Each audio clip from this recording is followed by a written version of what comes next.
Hello friends, good morning. आज के इस वीडियो में बात करते हैं 5 फास की। 5 फास बायोकेमिक रेमेडी है जो टोटल 12 होती हैं। 12 बायोकेमिक रेमेडी होती हैं, उसमें से 5 फास्फेट हैं, तो इसीलिए उन सबको एक साथ मिलाकर 5 फास बोलते हैं। तो देखिए, जो टिश्यू रेमेडी हैं उनकी अवधारणा सुसलर साहब ने रखी। जर्मन साइंटिस्ट थे सुसलर। उन्होंने बताया कि बॉडी में 12 टाइप के साल्ट पाए जाते हैं, 12 साल्ट पाए जाते हैं। सुसलर ने 12 साल्ट बताया। तो जैसे किसी बच्चे का अगर जन्म होता है तो 12 दिन बाद बरही मनाई जाती है। तो उसके पीछे कारण क्या है मुझे नहीं पता, लेकिन हमें लगता है कि ये जो 12 टिश्यू साल्ट है ना, इन्हीं को नमन करने के लिए मनाया जाता है कि बॉडी में 12 टिश्यू साल्ट ठीक से बने रहें। और अगर बॉडी में 12 टिश्यू साल्ट ठीक से बने रहेंगे तो बीमार होने की धारणा बॉडी के अंदर उत्पन्न नहीं होगी। तो इसलिए 12 टिश्यू साल्ट महत्वपूर्ण हैं। और उस 12 टिश्यू साल्ट में 5 फास्फेट हैं, और इसीलिए उन सबको मिलाकर के 5 फास बोला जाता है। तो अगर 5 फास की अगर बात करें तो पहला है कैलकेरिया फास, फेरम फास, मैग्नीशिया फास, नेट्रम फास और काली फास। इन सबको जब आप मेडिकल स्टोर जब खरीदते हैं तो पूरा नाम लिखा रहता है काली फास्फोरिका या फिर काली फास्फोरिकम।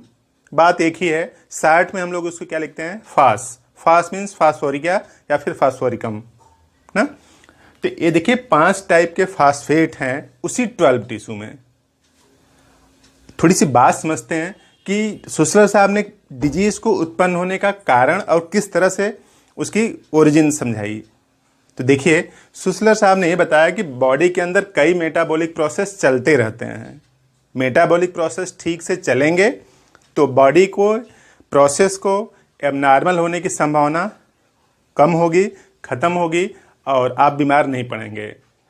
तो बीमार होना या ना होना इस बात पे डिपेंड करता है कि आपके बॉडी के अंदर मेटाबॉलिक प्रोसेस कैसे चल रहे हैं। बड़ी बीमारियां सब मेटाबॉलिक डिसऑर्डर हैं, जैसे diabetes, hypertension, blood pressure, thyroid, सब मेटाबॉलिक डिसऑर्डर हैं। आप किसी से पूछिए कि इन ये सब के लिए कौन सा बैक्टीरिया, वायरस, फंजाई रिस्पॉन्सिबल है, तो कोई नहीं ना।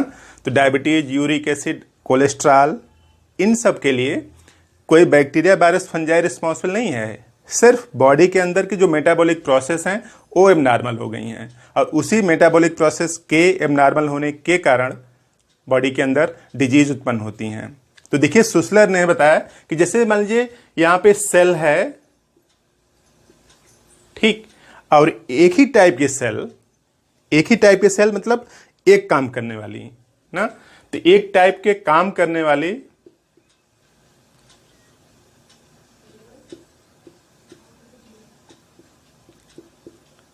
समान काम करने वाली, एक तरह समझ लीजिए, समान काम करने वाली कोशिकाओं के समूह को क्या बोलते हैं, ऊतक।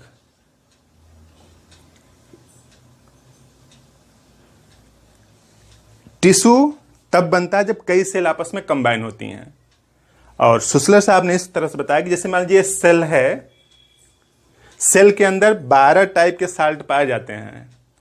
उन्हीं साल्ट के मोशन में अगर डिस्टरबेंस आएगा तो मेटाबॉलिक प्रोसेस एबनॉर्मल होंगे।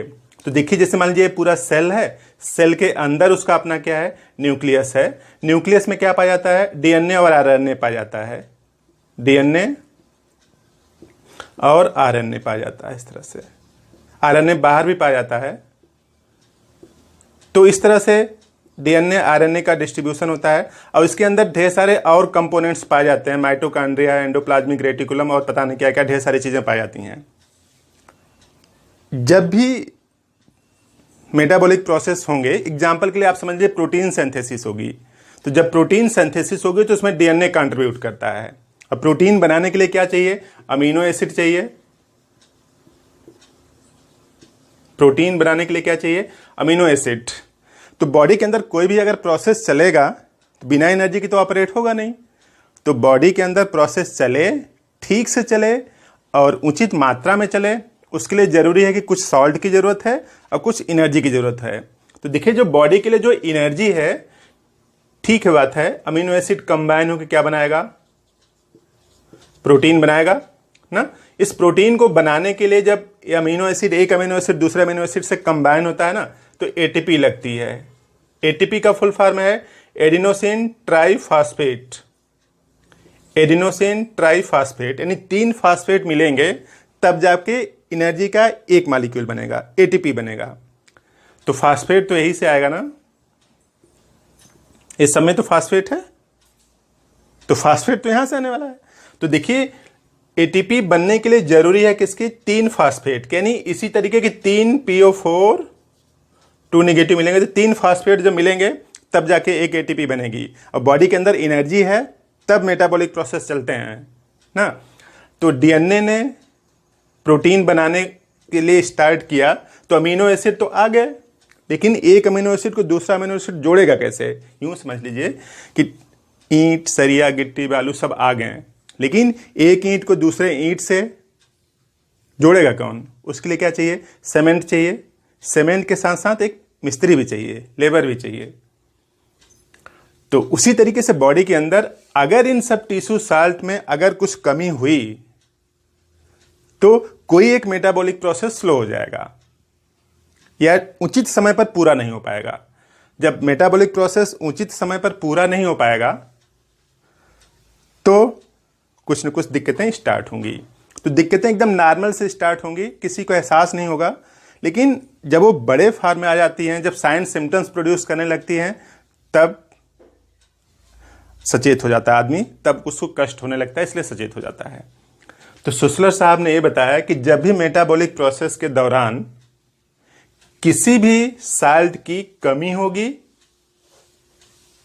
तो मेटाबॉलिक प्रोसेस ठीक से नहीं चलेंगे, और जब मेटाबॉलिक प्रोसेस ठीक से नहीं चलेंगे तब उत्पन्न होगी डिसऑर्डर, और जिन्हीं को आप क्या बोलते हैं, मेटाबॉलिक डिसऑर्डर। तो देखिए ये जितने भी फास्ट हैं सब में फास्फेट लगा है, तो फास्फेट मतलब एनर्जी है, तो ये एनर्जी सब प्रोवाइड करेंगे। तो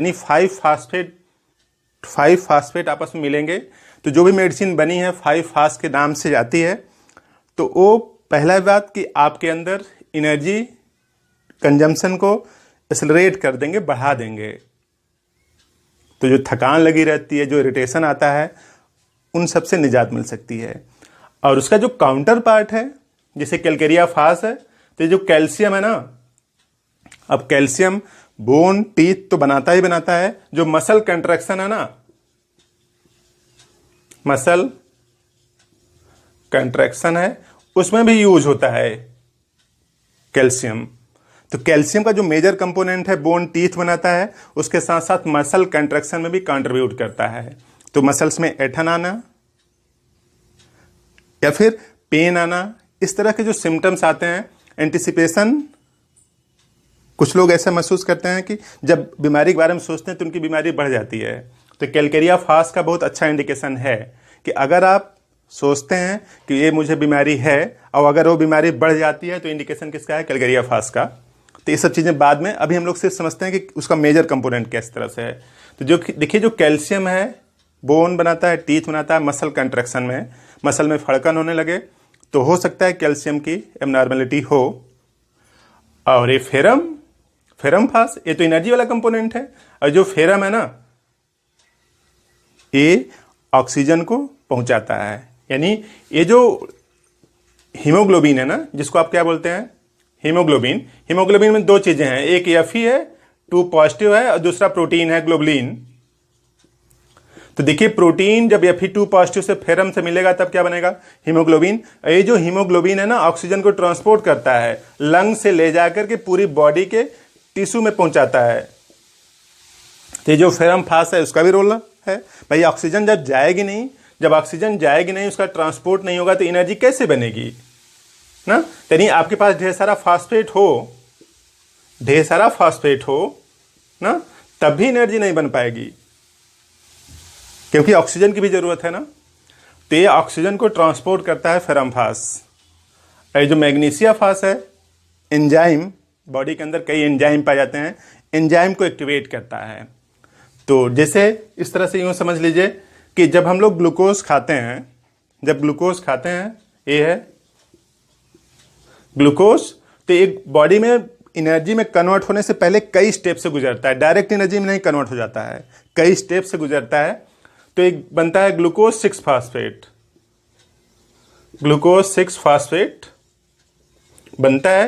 ये जो ग्लूकोज 6 फास्फेट है ना, यहाँ पे एक एंजाइम होता है हेक्सोकाइनेज, हेक्सोकाइनेज ठीक से काम कर पाए इसके लिए जरूरी है मैग्नीशियम 2 पॉजिटिव।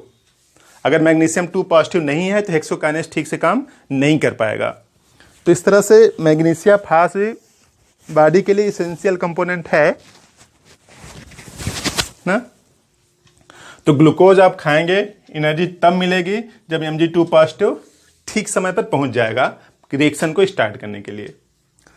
और ये नेट्रम फास, जो नेट्रम है यानी सोडियम है, सोडियम क्या करता है, सोडियम नर्व कंडक्शन में कंट्रीब्यूट करता है। जैसे एक तंत्रिका कोशिका है, यहां से इंफॉर्मेशन रिसीव करती है, फिर दूसरी तंत्रिका कोशिका तक पहुंचाती है, फिर दूसरा तीसरा तक पहुंचाता है, इस तरह से तो पूरे बॉडी में चेन बन जाती है। तो इसके कंट्रैक्शन के लिए सोडियम पोटेशियम पंप होता है, एक सोडियम और पोटेशियम पंप होता है। अगर ये ठीक से रहेगा तो सेंसेशन प्रॉपर तरीके से रन करेगा बॉडी में, एक पार्ट से दूसरे पार्ट में। जैसे मान लीजिए आप खड़े हैं यहाँ पे इस तरह से, कोई एक छोटी सी चींटी अगर पैर पे चढ़ती है तो आपको तुरंत आभास हो जाता है ना? जब आभास हो जाता है इसका मतलब कि सोडियम पोटेशियम ने अपना कुछ काम किया, इंफॉर्मेशन ब्रेन तक पहुंची। और कालीफास ब्रेन टॉनिक माना जाता है, पूरी दुनिया में विख्यात है कि कालीफास ब्रेन के फंक्शन को नॉर्मलाइज करता है। तो देखिए जो सोडियम और पोटेशियम पंप है ना, देखिए sodium phosphate potassium phosphate, sodium और पोटेशियम दोनों कंट्रीब्यूट करते हैं, फंक्शन अनगिनत हैं।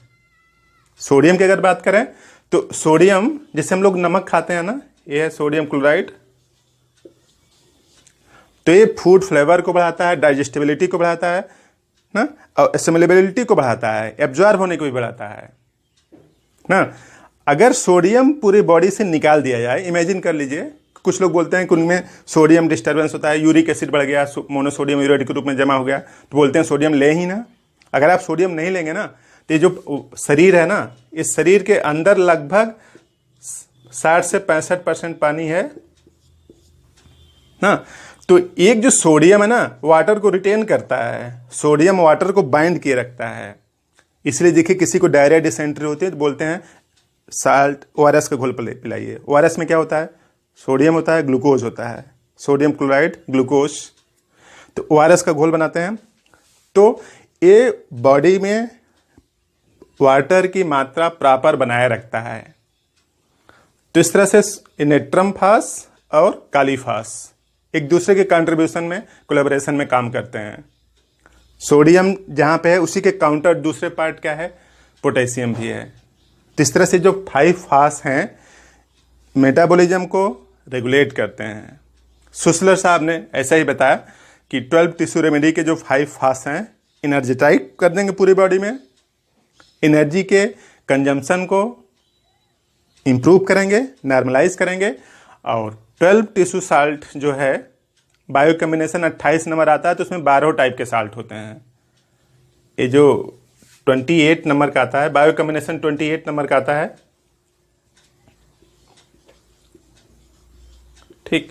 तो इसमें 12 टिश्यू रेमेडीज हैं, यानी बॉडी के अंदर जितने भी साल्ट केमिकल्स की जरूरत पड़ती है, जिस फार्म में जरूरत पड़ती है उसी फार्म में है उसमें। तो आप इसका यूज कर सकते हैं।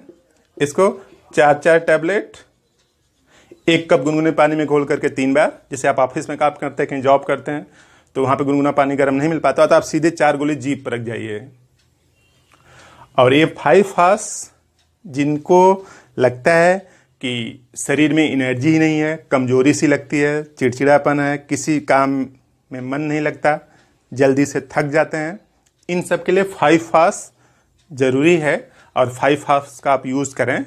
अगर टैबलेट्स के रूप में 5 फास मिलता है तो उसी तरीके से 4 टैबलेट्स लें, 1 कप गुनगुने पानी में घोल कर, या फिर डायरेक्ट जीभ पर रख जाएं, या फिर अगर सिरप के रूप में लेते हैं, दोनों फार्म में आता है, सिरप के रूप में अगर आप लेते हैं तो 1 ढक्कन 1 कप गुनगुने पानी में डाल करके 3 बार पीजिए। तो बॉडी के मेटाबॉलिक प्रोसेस ठीक से चलेंगे तो मेटाबॉलिक डिसऑर्डर वाली जो डिजीजेज हैं वो सब नहीं होंगी। तो इस तरह से लंबा लेक्चर आपने पूरा देखा तो कुछ बात भी समझ में आई होगी। तो प्लीज़ इसको लाइक ज़रूर कर दीजिए, और चैनल को अभी तक सब्सक्राइब नहीं किया, आप नए हैं तो सब्सक्राइब भी कर दें इसको। और हम आपको जानकारी बताते रहेंगे, आप दूसरों को बताते रहिए। इस तरह से सब लोग एक दूसरे से जानकारी शेयर करते रहेंगे तो बीमार होने की जो पॉसिबिलिटी है, संभावना है, उसको हम लोग कम कर सकते हैं। तो आपने पूरा वीडियो देखा, थैंक यू।